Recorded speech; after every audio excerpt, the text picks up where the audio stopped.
Peace and blessings, family. It's me, Coach 67 Sports TV. Shout out to the awesome and amazing LDBC, Lions Den Broadcasting Community. Shout out to the Louisiana All America Sports Network. And shout out to the greatest university in the world, the Southern University, home of the mighty Jaguars. This is episode 3 of our Wire analysis. This episode of The Wire is season 1, episode 3, The Buys. I have the two kings with me. Shout out to my brothers first and foremost, my good brother, 7A Sports TV, the General. Good afternoon, brother. How you doing this afternoon? Doing wonderful, man. Salute to my good brothers, man. And bro, we love you, bro. We appreciate you giving us your time this afternoon. And good afternoon to my brother Jared 11 Green. How you doing, King? Man, I can't complain, man. Blessed to be here with y'all. Yes, Man, I'm sir. glad to have y'all brothers with me this afternoon. So we just gonna jump right into it. This is season 1, episode 3 of the Wire of our Wire analysis.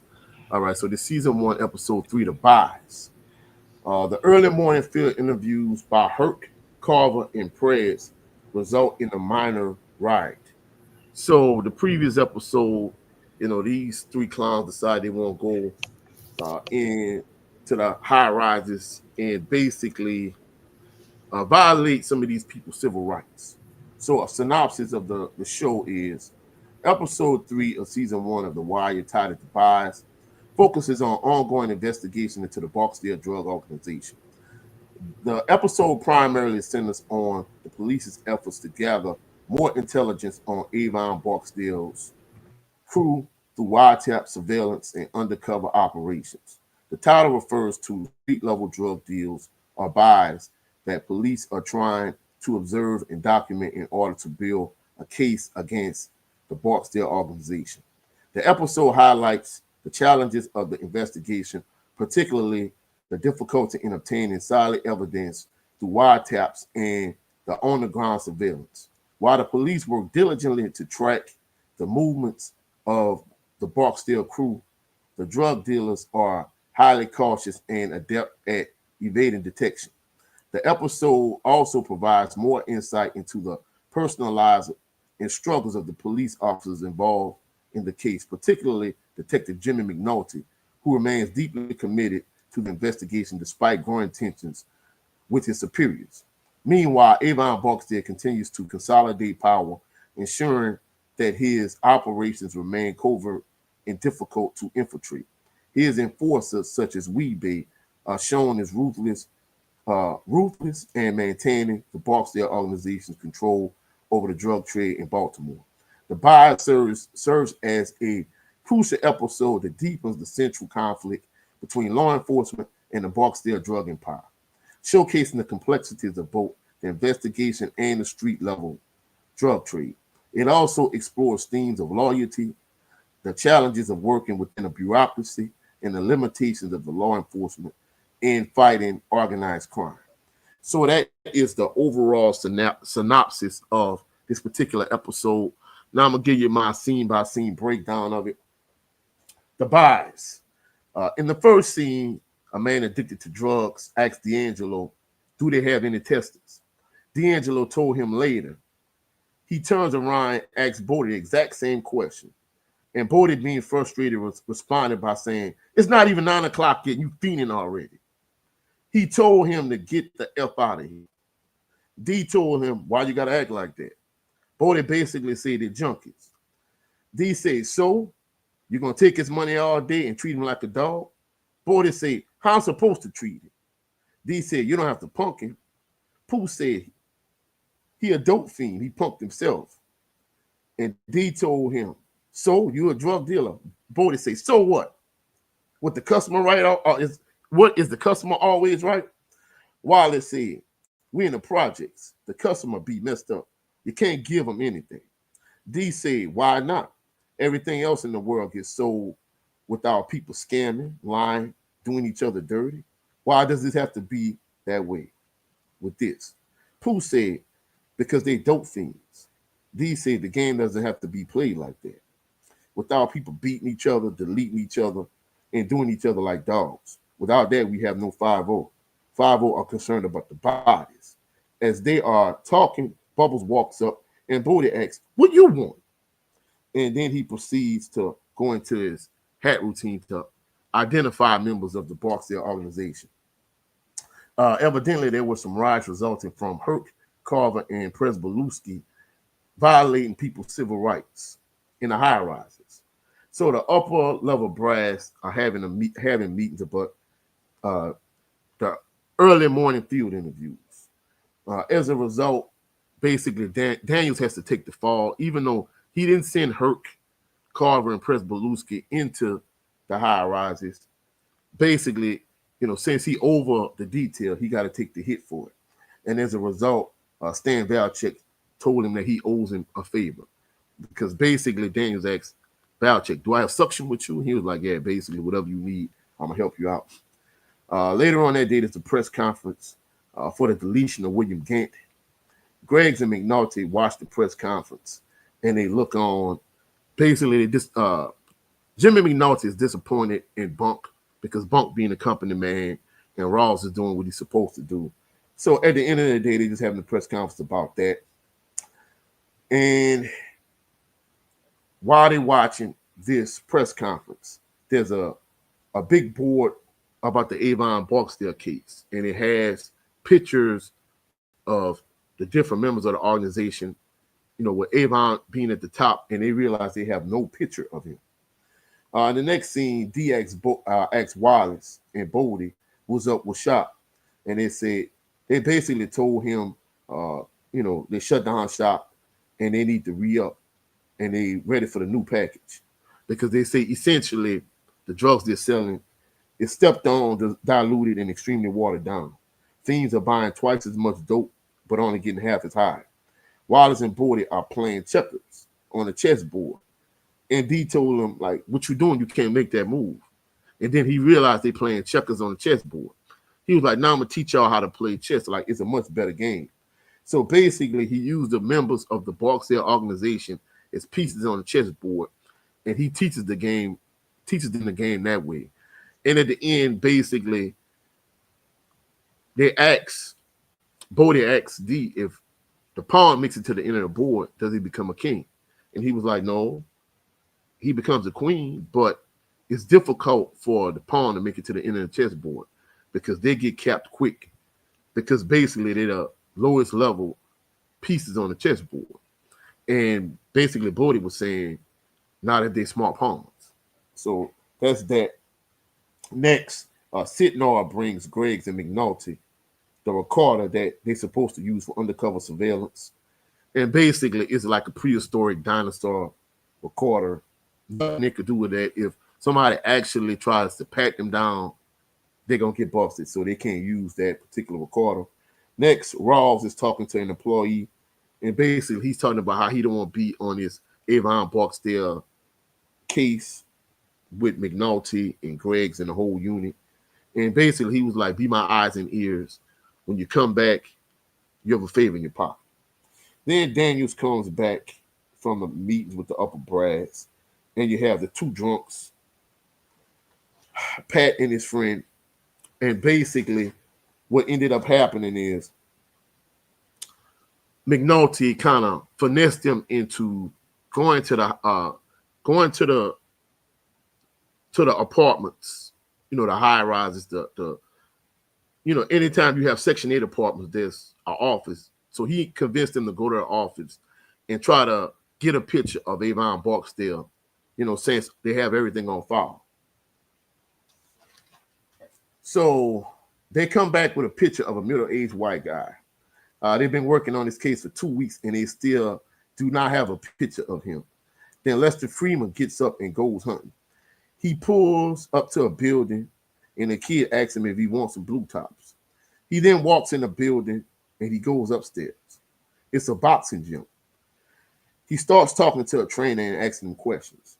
Next, McNulty and Greggs, they go to the feds to get more modern recording equipment. Next, it's raining, and Bodie is lining up the dope fiends, and Omar and his crew are watching from a van to gather intel. Next, McNulty and Greggs and Bubbles are talking. And basically, they're talking about their personal lives, they're talking about kids, their love life, and they're talking about chemosexuality. D catches a cab to go to Orlando. His young love interest is on stage dancing. D goes upstairs to talk to String, and money is being counted. D'Angelo brings String 22 racks or $22,000. D asks where does all the money go. String never answers him. However, uh, he asks String when is the new package coming. And Stringer Bell basically tells him the new package is the same as the old package. And D tells him, the fiends are complaining about how weak the product is. And String says it is weak.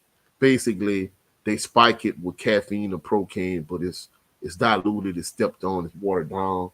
And he was saying basically this is the only business where you can do worse and still make more money. You can have a weak product and still sell that weak product and do good. Uh, he gives D a bonus and tells him to get himself something nice. Freeman comes back with a picture of Avon Barksdale to everyone's surprise. Sidnor gets ready to go to the projects to make a buy. Bubbles tells him what he's lacking to look like a real dope fiend instead of an undercover cop. Sidnor and Bubbles make some buys. They come back to the office and Sidnor tells them when making a buy, you don't give money to anyone that matters, and you don't receive any product from anyone that matters because everyone doing everything is minors. Kima tells McNulty he was right. McNulty didn't gloat, but he low key said, "I told you so." Lieutenant Daniels then comes and he tells them the upper brass wants them to make a drug bust on Wednesday. McNulty and Greggs express their frustration. Daniels explains that the man upstairs wants to see a circus, and in a couple of days they have to produce 3 rings. Daniels tells them they have to jump. McNulty refuses to help. McNulty shows up at prosecutor Rhonda Perlman's house unannounced. He didn't show up in advance. He didn't let her know he was coming. He just showed up at our house at 9 o'clock at night. And then he asked her how to clone a beeper. And basically she was like, you come all this way just to ask, hey, how do you clone a beeper? And she tells him, and then after that, he pretty much hints at, like, hey, let's get it in. And she shot him down initially, but McNulty ended up smashing. Next, Omar and his crew robbed Stash House. They don't wear any masks, one thing that 7-8 pointed out. Omar shoots a teen in the leg to get the drugs. Omar asks only 2 G-packs. Then Brandon yells, yo, Omar, come on. And he realizes that Brandon messed up and he gets a little upset and mumbles stupid under his breath. And D is walking up as Omar and white van drives off. As they crew speed off, basically D is walking up. McNulty and Greggs are talking about the robbery, and she said that Bubbles saw the aftermath of it and that he was able to get a license plate on the van. Daniels walks in and explains how they are going to do the bus. McNulty refused to go on the bus, and basically he showed Lieutenant Daniels up in front of the entire crew, and it was just basically crazy. Weebay scolds D'Angelo for not being there for the re-up when Omar robbed the stash. Weebay explains that they look like some punks and they need to hit back. Bodie tells Weebay that he heard the name Omar and they had a white van. Cops raid the projects to make the bus, and Bodie punches a cop and they beat the brakes off of him after. After the bus, they talk about uh, how they came away empty-handed. Essentially, they got nothing because after they got robbed by Omar, they moved the stash, and basically they came away with nothing. McNulty and his FBI friend McNulty's FBI friend tells him that Daniels is dirty while he's sitting in his car drinking a beer. And that pretty much ends episode 3 of The Wire. I'm going to turn it over to my brother, Jared 11 Green. The floor is yours, bro. All right, we're gonna go into the questions. All right. Uh, what are your thoughts on D'Angelo's perspective of the drug gang? Is he right? let's go with the general first. What's your opinion on that? Yeah, I think he was spot on. I often used to tell the young homies that back in the day that the dope game is like a game of chess. Really, all the pawns are sacrifices. I thought he broke it down perfectly. The only thing I would add to that was the whole uh, no snitching thing that's done in the streets. The no snitching thing was really invented to protect the king. And so the pawns are told not to snitch, but what the pawns don't know is the snitch will. I mean, the king can snitch on anybody he wants to. All his people working under him, he can sacrifice them because y'all sacrificial lambs. He'll give you up to a dirty cop or to somebody in order to save himself. You know what I mean? And that happens all the time. And a lot of people, young dudes, didn't understand. Like, man, such and such want me to take a case for him, man. He told the police that was my gun, and he said Mm. he said if I take the case for him, then he gonna put money on my books, and he gonna pay my mama rent for the 5 year bid. I just gotta keep his name out of my mouth. So it was like, okay, that's snitching though. He's a snitch. Your boss snitched on you, but he convinced you not to snitch on him. That's how it worked. You know what I'm saying? So I thought everything D'Angelo said was spot on, and I just would add that snitch part. Very well said, General.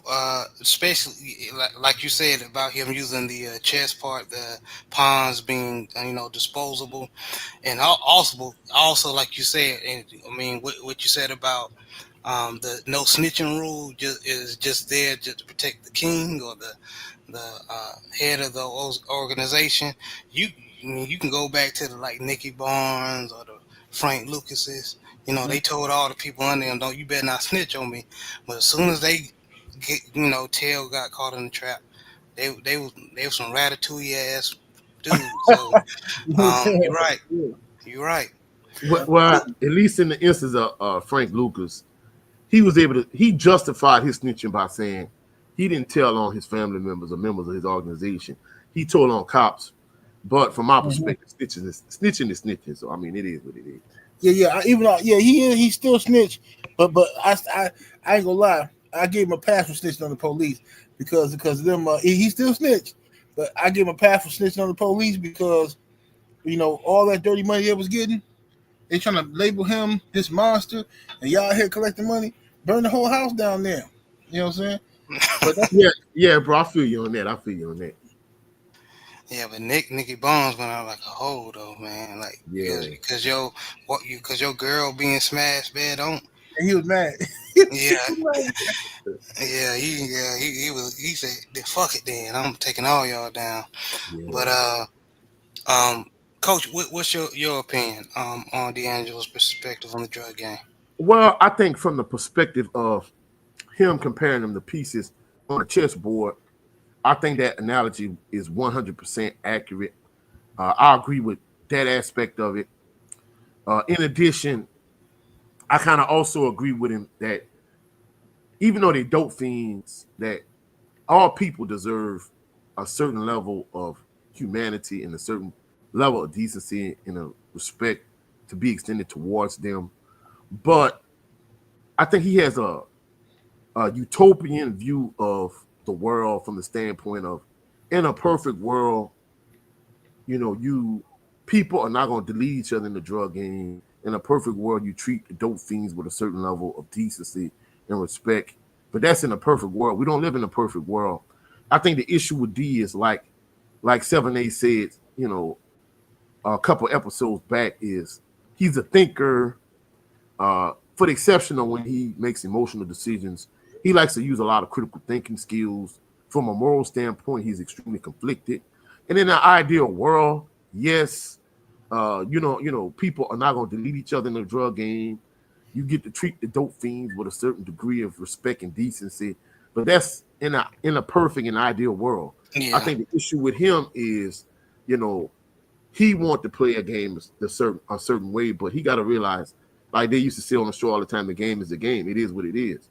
You're not gonna change it. You're not gonna make like Bodie and Poot treat the dope fiends with a certain degree of respect. You're not gonna have people not delete each other. You're not gonna have people do each other, not do each other dirty, not do each other like dogs, not scam, not get over.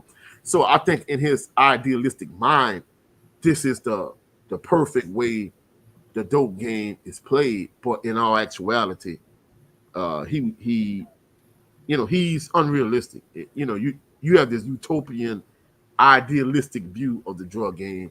In all actuality, the dope game, it is what it is. And I think that's the thing he didn't understand. I agree with him using the chess pieces on the board, comparing the members of the organization. I agree with him from that standpoint. And I agree, even though they junkies, they dope fiends, they drug addicts, whatever the case may be, that you should treat everyone with a certain level of decency and respect. At the end of the day, the game, it is what it is. And I think that's the thing he really couldn't come to grips with, because he's such an analytical guy. He's such a thinker. He's got to understand, hey, things are the way they are, and it is what it is. Yeah. Yeah. Question number 2. McNulty was right about the drug bust being a bad idea. Do you think he could have handled the situation in a better way? So, and basically, McNulty knew them raiding that the drug house was going to be a dead end, where the Barksdale organization was going to not leave any evidence there, so they're going to end up moving the product, and they have to start all over again. So, what's your opinion, General? About them having to move the product. Say that part again, brother. Yeah, basically, McNulty being right about it being a bad idea. Bad idea to yeah. Well, basically what he was saying is, could he handle the situation? He expressed his frustration, but could he have handled it in a better way, as opposed to just like walking out saying, "Hey, I ain't going with y'all on the bus." Showing that Daniels acting like a broad, Yeah, I thought that McNulty handled it the wrong way for sure. I don't like McNulty, man. I really don't like him. I think he'll show off. I think he'll borderline racist too. Even though that probably don't make sense to people. They're like, man, how he cool with Bump and all that? Nah, whatever, bro. He's borderline racist to me. But he lacks respect. He don't follow the chain of command either. And McNulty, he should have pulled Daniel to the side and just told him, like, just told him what you feel. Like, hey, I think really this and that's going on. I think if you rush up in there now, you're going to tip them off to what we on to him.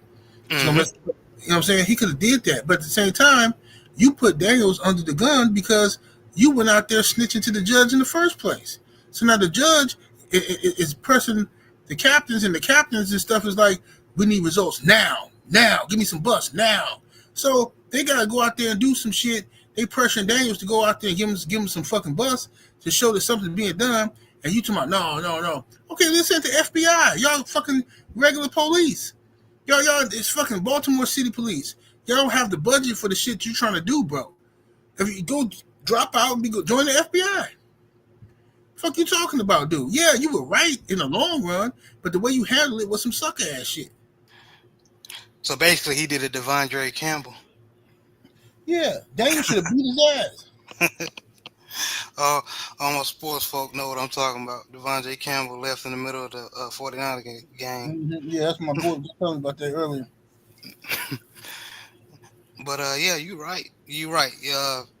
And using sports again as an example, like, even if you're gonna lose, be out there and support your team.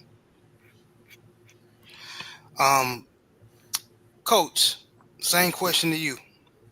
Could McNulty handle the situation better? I agree 100% with the general.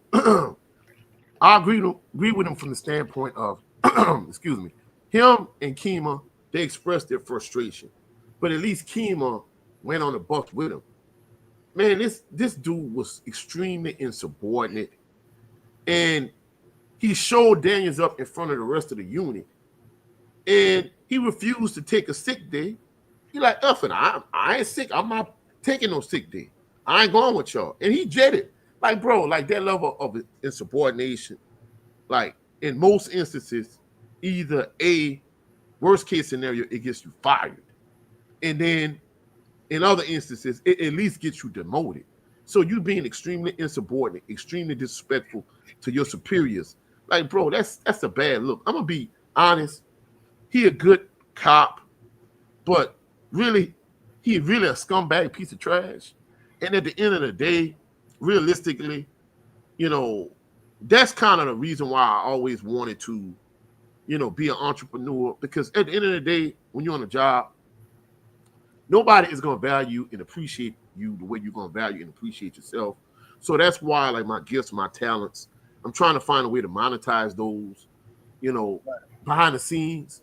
But somebody like him, if you're going to be this level of insubordinate, if you're going to be this level of disrespectful to your superiors, I mean, like 7-8 was saying, you're the reason why they're in this situation to begin with. They're in a lose-lose situation. They're in a no-win situation because you went and ran your mouth off to this judge. And instead of you trying to help them, you're going to be a butthole. So somebody like him, what he should have did is, he a good detective. He should have just started his own PI firm, became a private investigator, and just called it a day. Because if you're going to be that level of insubordinate, like, bro, you just might as well move around, bro. Like, most instances in real life, they do what he would have got fired that day, fired the next week. There's no way you could be that level of insubordinate. Right. Exactly. Be on the job. Exactly. All right. Okay. Well said, fellas. So the third question is basically Stringer tells D dope fiends are going to buy the product no matter what. It don't matter if the product is watered down or the product is good. So basically, is he right about that? Yes, I would say so. Because even though the product is not what it's supposed to be, uh, they're addicts. So they're addicted to this H.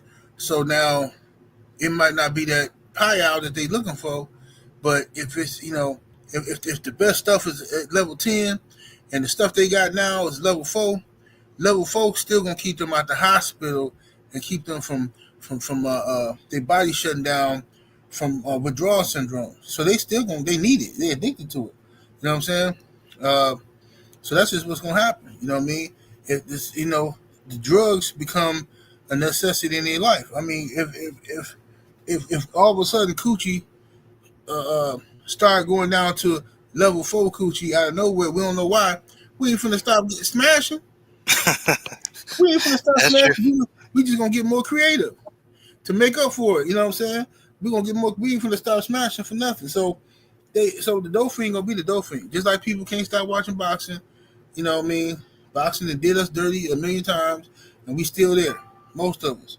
You know what I'm saying? So yeah, dope fiend gonna buy that dope. But it's best to have a good package for them so they can spread the word, and you know what I mean. But but you can get away with it if the pack is dirty and trash throughout the city. If everybody got the same dirty pack, then you good. But if you got a trash pack and then dude across town now got some pie out, then that's when it becomes a problem. That's when you got to do your thing. Okay. So you're just saying it will only be a problem is your competitors or your rivals have better product, and you come in weak, then it's gonna be definitely a problem. Okay. Coach, same question directed to you. What you think? Man, I think the general, as usual, I think he's 100% accurate. That's an amazing analogy with the women in the sports and stuff. So he 100% accurate with that. I think Stringer Bell was right from the perspective of, I'm gonna just kind of use a example in my own personal life. Like, I know me, like I have severe allergies, and like just for example, the last episode we did, I didn't know it was like the onset of me catching COVID, right? And I ended up getting real sick. Really, to this day, I still got like, a little phlegm in my chest. I still cough a lot, like at night or whatever. And like certain medications you take, it work real well like the first time you take it. But after you take it for so long, like somebody like me who like get immune to medicine real quick, I need like higher doses after a certain amount of time. So like my mom tell me all the time, like I know, for example, like the first time I took pain medication, I was graduating from Southern, and I had like this real bad toothache, like on both sides of my mouth. I had real bad headaches, and then come to find out, what I actually found out was like I needed to have all 4 of my wisdom teeth pulled because they were infected, and they gave me pain medication for the first time, and I'm like, man, the pain medication is not like the first time I had it. She was like, the problem is you trying to chase that first high.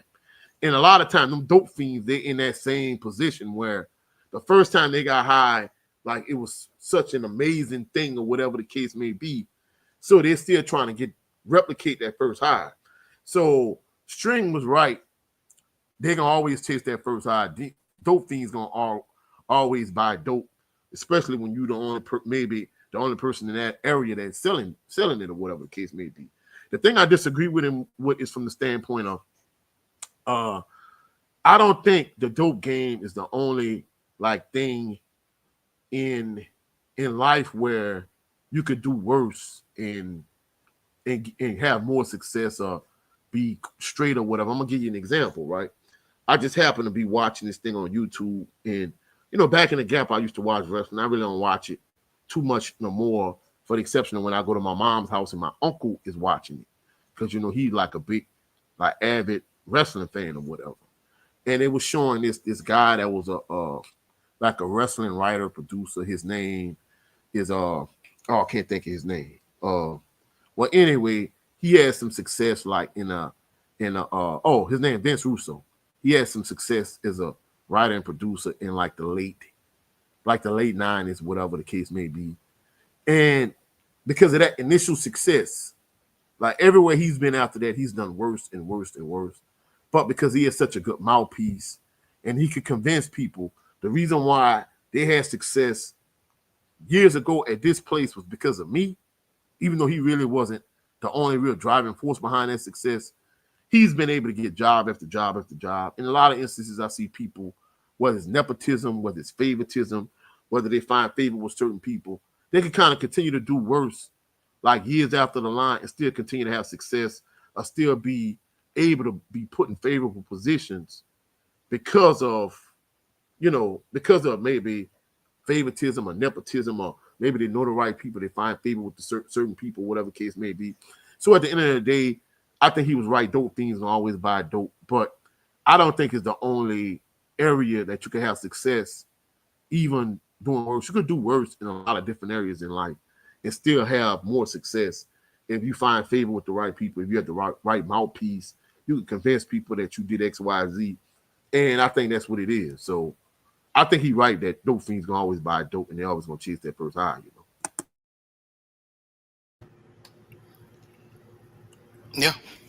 Yeah, you're right.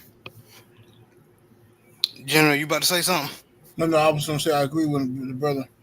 Yeah, I agree with him as well. Real quick, bro. Salute to Autism Boy. Salute to you, bro. Salute to Black Fire 150. Salute to Sosa Lit. Salute to y'all. We appreciate y'all dropping in, showing some love and support. Back to you, bro. Yeah, we appreciate it. Moving on to question 4. Weebay scolds D for going to get food instead of being ready for the re-up, which allowed Omar to rob them. Had D been ready for the re-up, do you think they could have prevented the robbery? Hell no. Omar was coming. They was gonna get him. It was a good thing that D wasn't there. You know what I'm saying? That'd been just some more stuff. You know what I mean? Because D make dumb decisions. It's good that he wasn't there when Omar got there, because Omar is savage. Yeah. So the best thing about Omar robbing them, that actually helped them, because, well, I don't know if we're gonna get to that later, but Omar robbing them made them move their stash spot. You know what I'm saying? So that helped him later on. But yeah, D wasn't going to change. Now D ain't no threat. He a good supervisor that teach dudes how to get some money, give them some game and stuff like that for the youngins. But he ain't finna stop Omar. Right, and you can cook on that 78. You can cook on that. Oh yeah, I was gonna say about the the stash spot. I think they moved. If I'm not mistaken. I think they moved that. They moved that stash spot after After Omar hit. Omar, After Omar yeah, hit. yeah, after Omar hit him, they moved it. So that's why when they came for the bus, Mhm. the police couldn't find him because they moved it because Omar had robbed him. Right, exactly. Yep, yeah. Same question. I'm tongue tied today. My fault, fellas. Coach, what you think? Yeah, I agree 100% with the general. He wasn't finna stop nothing, but I think Weebay was scolding him from the standpoint of, like, bro, it shows a level of unprofessionalism. Like, we need you to be ready for the re-up, and you coming, and hey, you going to get a sandwich from the sandwich spot. Like, bro, like how the F does that look? You supposed to be the man in charge, and you going to get some, like he said, you going to get a damn sandwich. You know what I'm saying? So, like, come on, bro. Like, you supposed to be holding everything down. And, we talk about certain themes of the show. Of course, we talk about, like, Minority like constantly being extremely insubordinate. We talk about D'Angelo constantly needing redirection. We talk about the police, and we talk about the dirty cops, like, doing civilians dirty and violating their civil rights. And these are like common themes in the show, but the fact that D needs constant redirection, it kind of shows his immaturity. He should have been there for the re-up, and like Weebay was telling him, it's not just up for Stinkum to beat Muscle. Like, you got to be steady for him. Like, it makes us look weak. Now we got to hit back. You can't even describe it, and it's a good thing. Like Bodie was observant from the standpoint of Brandon slipped up and said Omar's name. If it wouldn't have been for those things, when it was time for them to hit back, he wouldn't even know what was going on. You know what I'm saying? So at the end of the day, bro, like, he really he should have been there. Like Weebay was saying, like, hey, we got 20 racks, and we got the re-up coming, and you in a damn sandwich shop. He was like, come on, man. So I think Weebay was 100% right. Like, it showed, his unprofessionalism. But like 7-8 was saying, he wasn't going to stop Omar from robbing him. Like, it wasn't going to happen. Yeah, and plus, like what Sosa Lit put in the chat, when D got back from getting food is when Omar van was driving off. That's true. Yeah. Question number 5. Omar made his first appearance in this episode. What is your initial impression of Omar? Extremely intelligent. From a street perspective, very intelligent, well planned, well organized, cautious, ruthless. Um, and a zesty, of course. But I was impressed by his intelligence. Like, he was always there, peeping in that van, watching stuff. Because the reason why that was impressive to me is because, like, I was schooled in that way when I was outside. I was schooled like that to always get there a couple hours early. I think later on in the wire, somebody mentioned that. I can't remember. Was it Chris? When Chris and Snoop was teaching Michael. Yeah. Okay. Yeah. Right. And I got schooled the same way. Always get there a couple hours or an hour early, and so you can be ahead of what's going on. And I kept that with me for a long time. So, like, if I'm going to be somewhere and they know I'm going to be somewhere, I always get there early or before I tell them I'm going to be there, so I can see the layout. And that's how I prevented. I stopped myself from getting robbed a lot of times like that, especially girls trying to set you up. I remember one time I got it on video too. This girl, I think I put it on Instagram one time. I don't know if it's still up there, but it was one time with this girl I was supposed to be getting up with. She wanted me to meet her on the south side, and I got this rule where I don't drive on dead end streets. If it's even though I'm not in the streets no more, I still got them reflexes, right? Where if I'm doing anything, I don't drive on dead end streets. So I'll park on the corner and get out of my car and walk. You know what I'm saying? But I'm not finna drive down there. So if it ain't no outlet down there, it's only one way out. I'm not doing it. So this girl wanted me to come pick her up from her grandma's house, and it's a dead end street. So I had Google mapped it first and seen where it was at. So I got there. She wanted me to pick her up on Saturday. On Friday, I drive down there just to see where it's at so I can get familiar with the area. And I see it's a dead end street. So I said, okay, I'm not parking there. I'm going to park right here on this side of the street tomorrow. So I went down there the day before. Then on the day I'm supposed to pick her up, and I was out there a couple hours ahead of time. So I'm sitting in the car, right? I'm on the phone talking to my people, whatever I'm doing. And she texted me like, oh, I'm getting ready, you know, blah, blah, blah. And she's like, how far away are you? I said, well, you know, I'm in the area. So I said, you know, my people stay around the corner from you. I always say little stuff like that so to make them a little weary in case they want to set me up. I'm like, hey, you know, my people stay right around the corner, you know, that kind of thing, right? I'll be capping, but it's good to tell them that. So I'm out there listening. I'm out there sitting in the car, and I see a car pull up, 2 cars. They talking to each other now. But one is a black sedan, another one is an SUV, and they pull up, talk to each other, and then they pull up, one in front of her house, her grandma's house, another one like maybe about four houses down. They park, right? Then the girl, she come out the house. I'm seeing her. She come out the house. She talked to both dudes. She talked to both sets of cars, right? And then she texts me, I'll be ready in like 15 minutes. Right, I see her text, I have all this stuff, right? So I'm like, wow, this is crazy. Like, okay, so then she say, all right, I'm ready. I said, okay, I'm finna pull up. I said, come outside. Now I can see her the whole time. She can't see me. Now mind you, she don't know what kind of truck I'm in. She asked me what kind of car. I told her I'm in a black Nissan. I told her a black Malibu or something. But I'm in a white truck though. But I told her I'm in a black Nissan. So I'm waiting on her to come out. She ain't coming out. And she's like, I'm outside. I'm like, no, you're not. I'm looking at the house. I'm out here now. You ain't out here. She's like, I don't see your car. Where you at? I said, baby. I said, I see you. You not outside. I said, I'm outside. You not out here. I saw you when you was outside talking to them niggas in the car though. So who them?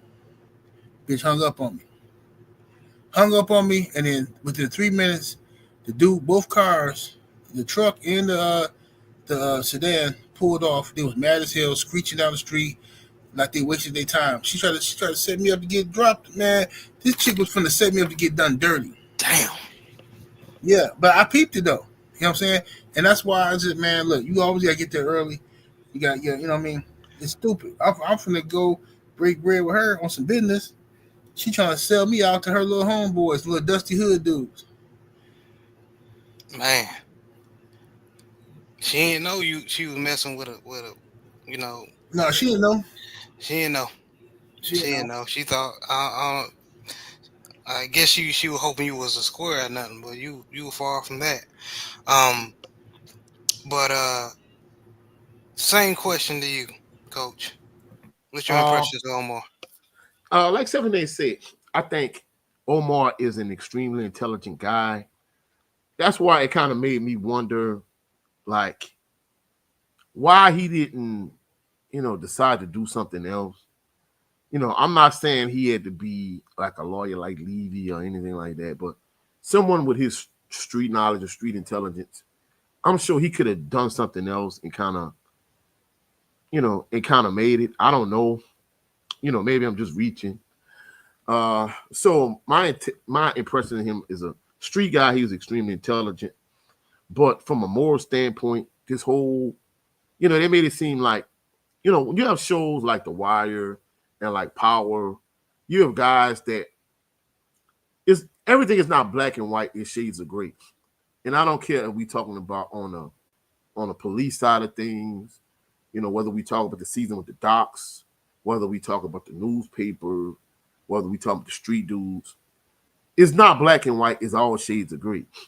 And because maybe you have somebody like a a Marlo Stanfield that's the worst shade of gray you can get. He probably is close to a real, like the worst villain on the show. When you get somebody like Omar, at least he has a code of conduct. People see him kind of as being like a morally righteous kind of guy. Me personally, just kind of watching the whole thing at least a few times all the way through, and then coming back and watching it from the beginning, I see him kind of as a hypocrite because, the big thing with him was, even though I know I'm jumping ahead, he didn't like how they stuck and burned Brandon. Like they tortured him and then they deleted him. They didn't like that. But in all actuality, if you look at this here, the kid that he shot in the leg was a teenager in all actuality, from my perspective. To me, like, what's the difference between, them torturing Brandon to get intel, to find out where you are, to get you deleted, as opposed to you shooting this young boy in the leg so you can get those G-packs? Like, what's the difference? So I think he's highly intelligent. I think he's smart. I think his street knowledge is through the roof. But at the same token, I view him as extremely hypocritical because you shooting this young boy in the leg, to me, is no different than, them torturing Brandon so he could give you up. To me, I don't see the difference in it. So, in addition to him being extremely street smart and extremely intelligent, I think he's a huge hypocrite. I think he's extremely hypocritical in talking about in terms of, the way the game is played and blah, blah, blah, and having a code. I think when it came to certain things, I think at the end of the day, he was only worried about how he was impacted. Like, hey, the game not supposed to be played this way. Woo. Yeah, I mean, I understand that Black Fire 150. I understand he loved Brandon, but at the end of the day, he the type of person, like, when he does something and he does it to you, it's all good. But when you do it to him, it's a problem. So that's the problem with him. I view him as a hypocrite. That's my perspective on him. I think he's extremely intelligent. He's street smart, but I think he's extremely hypocritical also. Mm-hmm. And what they say, the game is the game. The game is the game. Yep. Mm-hmm. Yeah, it's not fun when you're losing. But question. Oh yeah, bro. It's no fun when the rabbit has the gun, and I think that's the thing Omar he didn't understand. Like, yeah, oh yeah, it's cool when you dishing it, but can you take it? And he's the type of person I felt like he couldn't take it the way he dish it. That's just my personal opinion. Oh, you're right. All right, next question. How does the deception of the small-scale drug deals, or excuse me, the depiction of the small-scale drug deals in this episode reflect the larger systematic issues at play in the city of Baltimore? I'm a little confused about that one there. How does the small-scale drug sales, repeat it again? Gladly. How does the depiction of the small-scale drug deals in this episode reflect the larger systematic issues at play in the city of Baltimore?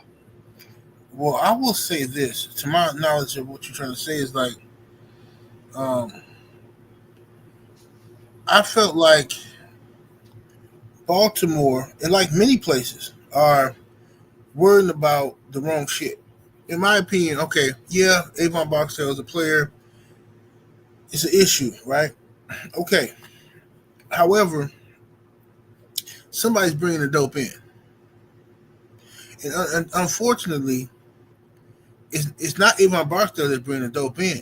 But in our communities, especially at the height of all that money was being made back in them days, all the police and the DA cared about was having black faces connected to those indictments. They wanted black faces for the media, for the politicians' elections and stuff like that, and campaigns. They need to have some black faces up there because black faces scared white suburban people into saying, "Oh, this guy's doing his job. He's locking up them ninjas." You know what I'm saying? So that's what they wanted desperately, and that happens in Milwaukee, Chicago, everywhere. But I wouldn't say that they are. I wouldn't say that these guys are big players, in my opinion. Avon and Stringer for sure. you know, in the episode. But like these youngsters, man, they out there selling little. These dudes ain't even making no money. Did you see how D'Angelo acted when Stringer gave him a couple dollars? What did he give him, like $500 extra or something? Mm-hmm. He gave he did. He gave him like $500 extra, and D'Angelo is acting like he rich or something. Like he all of a sudden now you got money to buy this girl a drink. Like, bro, you out here slinging this stuff all day, and all that he give you a $500 bonus, and now you out here, you know what I'm saying? And by the way, girl she was beautiful. She got some beautiful lips. Man. That woman's lips is just, oh my God. Fresh water, man. Fresh water. That woman's lips is just gorgeous. I'm like, my goodness. But anyway, D'Angelo, first thing he did was go put the money on the table. He clowned it, and yeah, you know, ooh, like he a boss or something. And I always tripped out about that because even with the movie In Too Deep, I don't know if y'all remember that. Mm-hmm. You talking about LL Omar Epps? Yeah, Omar Epps in LL, yeah. Yeah, and remember when Omar Epps, when he would call himself Jay Reed, was sitting at the table at the diner, and they eating food, eating some burgers or whatever, with a couple of people from God's Army from Cincinnati, and they was talking about how they penny pinching and they ain't making no money and all this stuff working for God. And he gave him $200. Yeah, he gave him $200 apiece. Yeah, and they started acting like, man, Jay Reed, you really know how to treat your brother. Yeah, you the man. Like, I'm thinking like, man, what kind of money was y'all getting? I was like, okay, so either I was bigger than I thought I was in the streets, or something ain't right. Because I'm thinking the way these movies be depicting stuff, like, I'm assuming y'all all making some money, bro. Like, yeah, making. Come on, fam. The Black Friday Cutlass Supreme. Facts. Cutlass Supreme. That's what they own, bro. Like, what? How somebody give you $200 and you, yeah, JB, you could be HNIC around here. And that's how I felt like with D'Angelo. These are small time guys, bro. Stringer and Avon making a lot of money, but you know, they kept them pawns. They kept them soldiers, man. They kept them dudes hurting. Even Wallace had to come begging for money. Was that this episode or last episode? We came. I think it's the next episode when it's the next episode. When that girl was skimming off the top. Okay, my bad. Yeah, I'm it was skimming off the top. Yeah. Mm-hmm. But yeah, that's my opinion though. No, you answered it perfectly, man. And same question to you, Coach. Well, I agree with the general 100%. I think he's 100% accurate, but I'm gonna take the question from a different standpoint. I think the reason why, you know, you got all of these minors like Poop and Wallace and Bodie, the reason why you really can't catch like Stringer and Avon is because, you know, like D depicted, Avon is the king, String is the queen, and all of these other pieces on the chessboard, their job is to protect Avon because Avon is the king. And because you have a failing school system in Baltimore schools, these minors who in all actuality, like Wallace and Poop and Bodie, they should all be in school. But because the school system is so trash, these little youngsters got to get out there and they got to sell a dope and they nickel and diamond.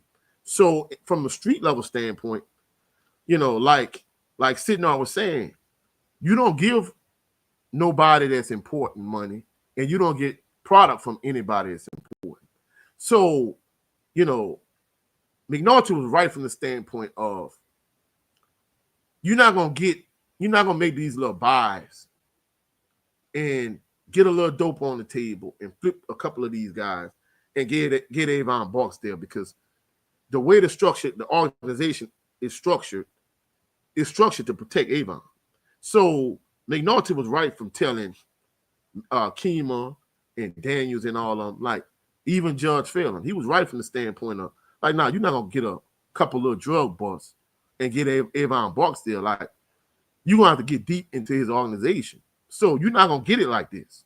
So the fact that the school system is failing is the reason why, you know, Avon and Stringer is able to surround themselves with these little minors in all actuality should be in school. And not only that, I think that's the reason why somebody like Cuddy later on, in these major cities, you know, for y'all individuals that really not on 7-8's Patreon, y'all need to go check it out because he talked about Chicago Red, and basically is an organization that's trying to flip Chicago from a blue city to a red city because the Democrats in charge of the city of Chicago, like they're not doing right by the citizens. They're not hearing their grievances. The black man, he's just doing whatever he wants, and he's trying to push this illegal immigrant agenda, right? So you kind of have like some of the same political things at play, and like 7-8 so brilliantly pointed out, the way Nino Brown, when he got in court, for y'all that remember New Jack City, he was saying, hey, nobody in our neighborhood owns a poppy field. Like nobody in our hood like produces guns or Uzis or whatever the case may be. Like is a systematic issue. And she was like, yeah, Mr. Brown, I know you're on your geopolitical tirade, but that's not who on trial. But he was right from the perspective of, from a societal standpoint, like the reason why somebody like Nino Brown was able to rise to power is because of all of these issues in our, these systemic issues in our country. The failing school systems, all the politics, the bureaucracy that's in the city of Baltimore. So all of those things are parallel when you compare like New Jack City to The Wire, or just general, like every major city, like I say, like 7-8 breaking down, Chicago Flips Red, on his Patreon. Go check out 7-8 Patreon because, there's a lot of good game on it. But at the end of the day, that's the reason why somebody like Avon Barksdale was able to rise to power. And on the street level, these little street buys wasn't going to get you Avon. You to get deep into this organization. So all of those systemic issues is the reason why he was able to be protected and be the king and shake and move and rise to promise the way he did. Indeed. That's true. That's true. All the politics and even in the police force didn't help. They didn't move with a sense of urgency, even though McNulty is a scumbag and he's all about himself. He kind of knew the game, as far as certain tactics was not going to work. But like you said, man, it's all political. Last question, fellas. What are your overall thoughts on episode 3? What was your favorite scene in this episode?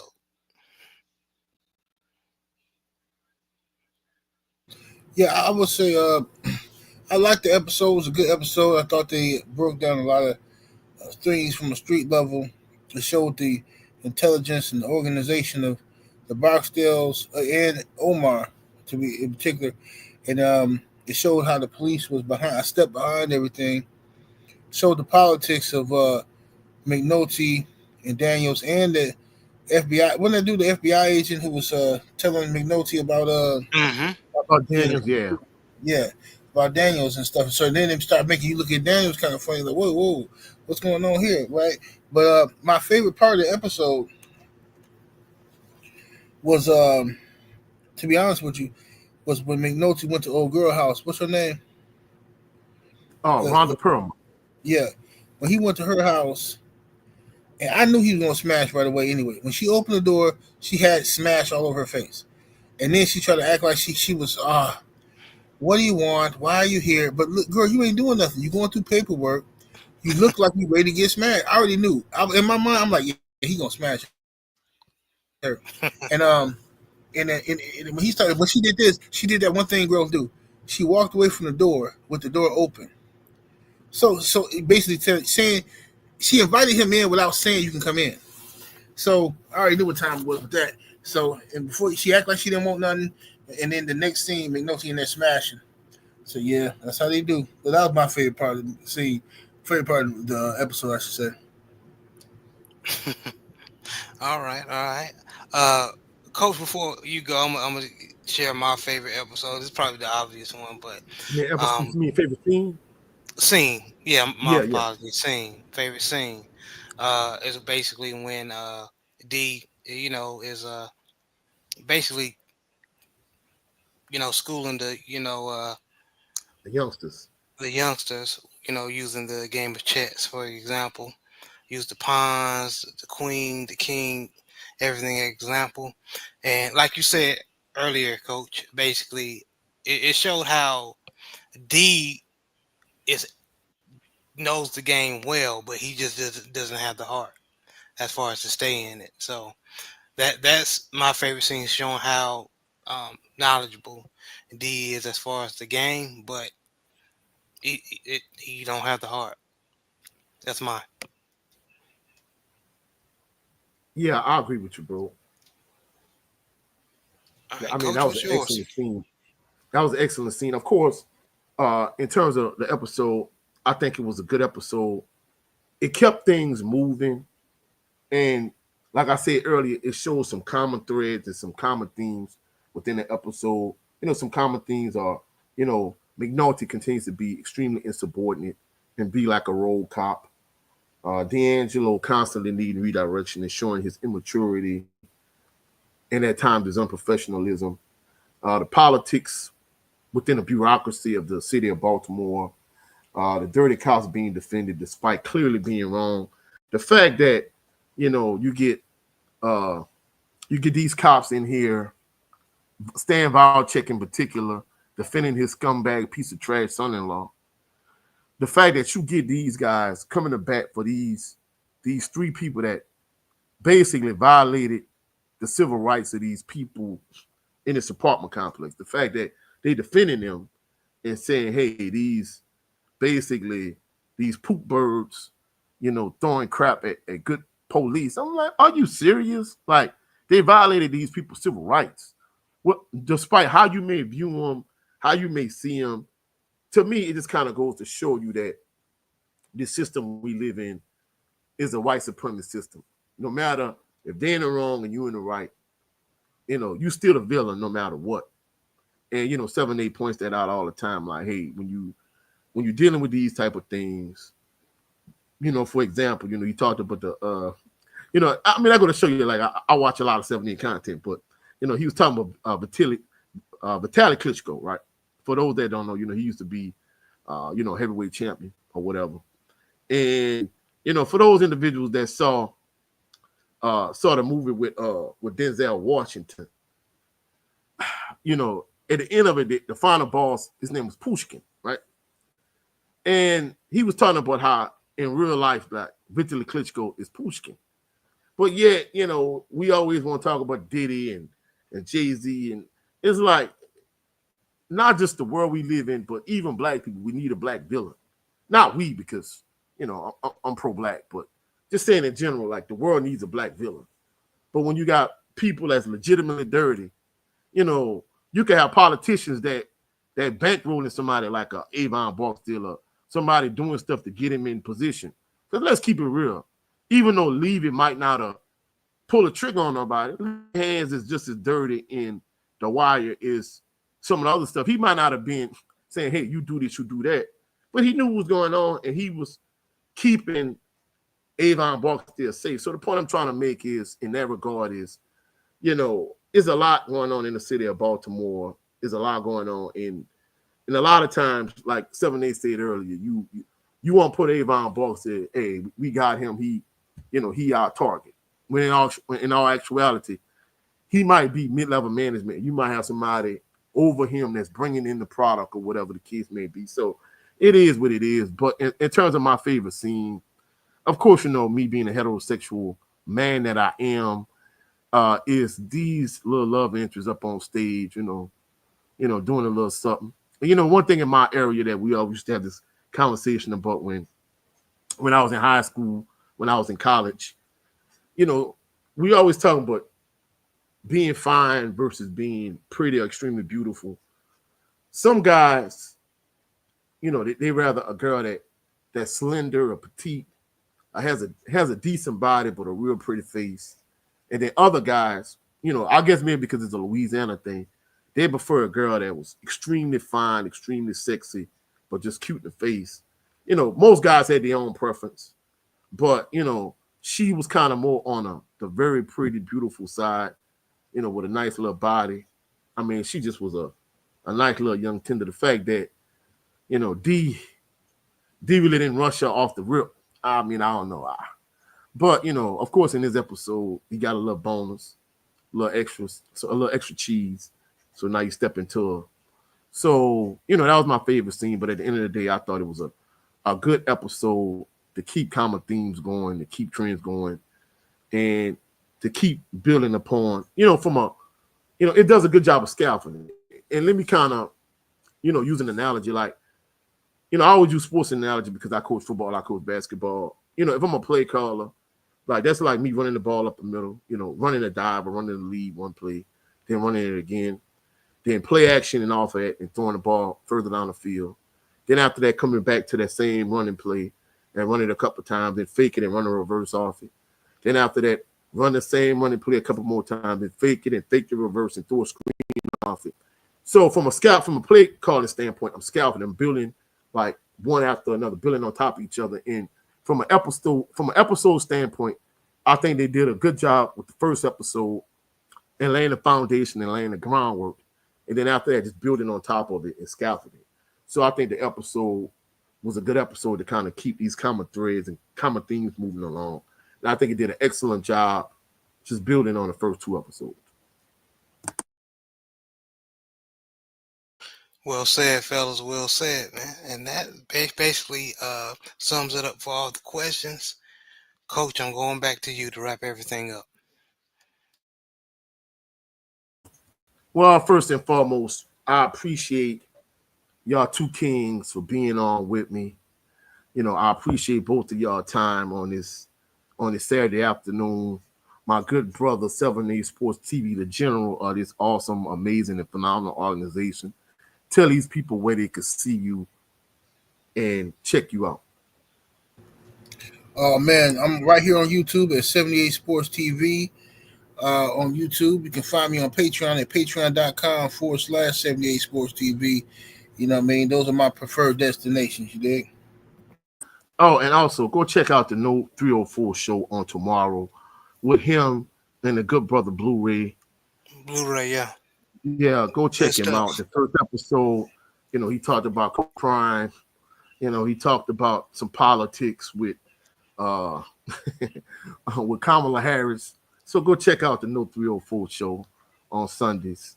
Go check him out. Go check out all of his content. And like I say, for somebody like myself that's in my 40s, it's some good game on his Patreon. Go check out the Patreon, please.